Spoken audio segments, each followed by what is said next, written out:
शहजादा मोहम्मद बिन सलमान की दावत पर सरकारी दौरा सऊदी अरब मुकम्मल हो चुका है। शहबाज शरीफ का अगला पड़ाव बरतानिया में होगा। इसी पे बात करने के लिए मेरे साथ आज मौजूद हैं ब्रिगेडियर रिटायर आसिफ हारून साहब। जी ब्रिगेडियर साहब, क्या कहना चाहेंगे? ये एक बड़ी कामयाबी मिली है पाकिस्तान को।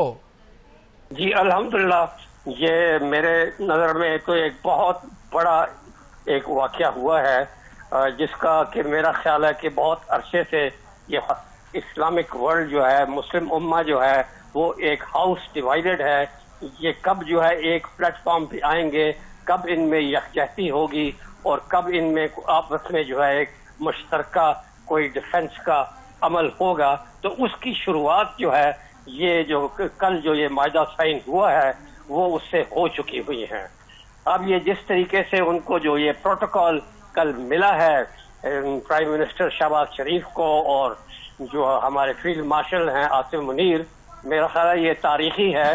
तो इस तरह का प्रोटोकॉल जो पुतिन को दिया था या ट्रंप को दिया था, और या फिर कल जो है ये पाकिस्तान के लीडर्स को जो है वो ये दिया गया है।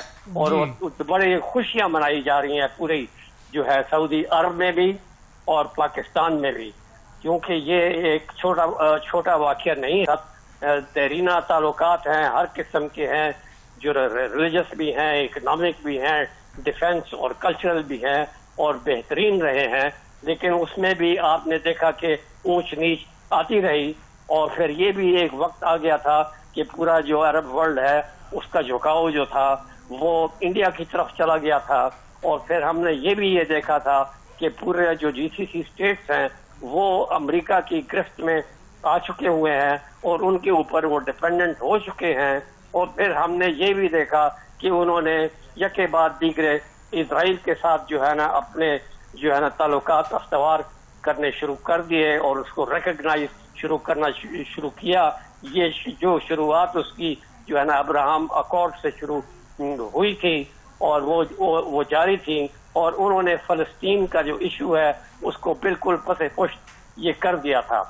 लेकिन ये जो दोहा का जो वाक़या हुआ, उसने जो है ना वो पूरे अरब वर्ल्ड को हिला के ये रख दिया है और उनको सोचने पे मजबूर कर दिया है कि अगर कतर जैसी सेफ और सिक्योर कंट्री जो है, अगर वो अटैक हो सकती है तो फिर हम किस बात के मूली हैं। हमारा नंबर भी आएगा, और वो नंबर ऐसे आएगा क्योंकि जो इजराइल है उसकी तो बदमाशी पूरे मिडल ईस्ट में फैल चुकी हुई है। उसने एक दिन में 7 मुल्कों पे हमले किए हैं रिसेंटली।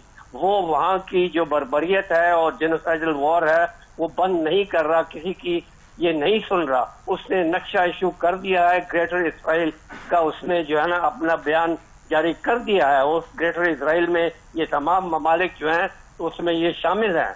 तो वो उस लिहाज से ये जो आज वो मजाक समझते थे आज तक, अब वो जो है उन्होंने कहा कि ये वो जो है मजाक नहीं है, ये तो हकीकत बनती जा रही है और अब जो है हमारी खैर नहीं है।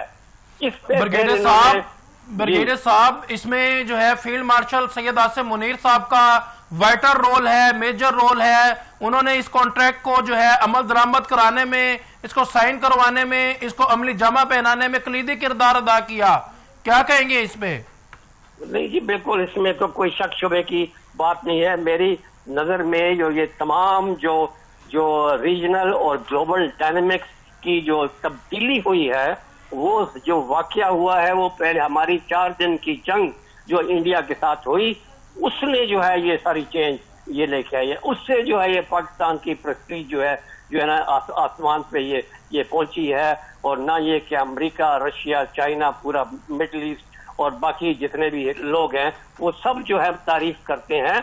और उस 4 दिन की जंग में ये सब ने माना कि फील्ड मार्शल आसिम मुनीर का कलीदी रोल था, और उनकी जो लीडरशिप रोल जो था उसकी वजह से हमने इतनी बेहतरीन फतह जो है हमने हासिल की। और उसके बाद फिर जो 13 दिन की जो जंग जो ईरान के साथ हुई, जिसपे हमला इजराइल ने किया और साथ अमेरिका ने भी किया, तो उसकी मदद सिर्फ और सिर्फ पाकिस्तान ने की। ये सब दुनिया ने ये देखा।